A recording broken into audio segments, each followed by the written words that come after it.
Hello students, welcome back to Hans Mark. तो हम लोग आज एरिया ऑफ ट्रायंगल का पाइथन में कोड लिखने वाले हैं। तो चलिए स्टार्ट करते हैं। हमको ट्रायंगल दिख रहा है अभी यहाँ पे जो है ये ट्रायंगल दिख रहा है। इस ट्रायंगल का क्या होता है, एक हाइट होती है दैट इज हाइट, और इस ट्रायंगल का एक बेस होता है दैट इज बी। ठीक है, और एरिया का फॉर्मूला क्या होता है, 1/2 इंटू बी इंटू एच, ये फॉर्मूला होता है। अब देखो इसको हम कोड में कैसे लिखने वाले हैं, बहुत आसान सा है। ठीक है, मैं कोड लिखता हूँ। देखो, तो पहले मुझे हाइट के लिए यूजर से इनपुट लेना होगा कि कितनी हाइट है, तो h equals to int input enter the height, enter the height.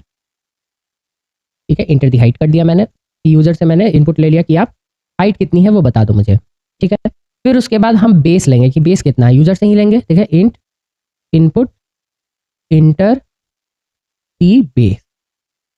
ठीक है, बेस कितना है मुझे ये बता दो। अब उसके बाद क्या करेंगे कि अब एक ए आर नाम का एक वेरिएबल बनाएंगे जिसमें हम क्या करेंगे कि हम एरिया स्टोर कराएंगे, that is a r equals to 1/2 into, ठीक है, इंटू 1/2 को भी एक ब्रैकेट में कर देंगे जिसको वो 0.5 बाई डिफॉल्ट ले लेगा। ठीक है, 1/2 इंटू, फिर एक ब्रैकेट लेंगे, फिर बी इंटू एच। ठीक है, ये हो जाएगा हमारा, ये एरिया का फॉर्मूला हमने लिख दिया। अब क्या करना है कि मुझे एरिया दिखाना है कि एरिया ऑफ ट्रायंगल है कितना एग्जैक्टली में। तो हम लिखेंगे प्रिंट, क्योंकि यूजर को तो शो भी करना होगा ना कि एरिया कितना है वो मुझे बता दो।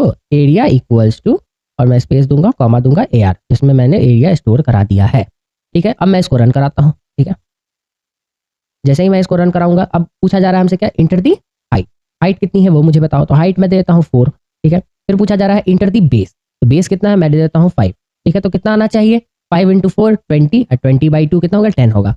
देखिए हमारा एरिया क्या आ रहा है, 10 आ रहा है। ठीक है, तो ये था हमारा एरिया ऑफ ट्रायंगल का कोड। ठीक है, मिलते हैं फिर अगले रील में, बाय बाय।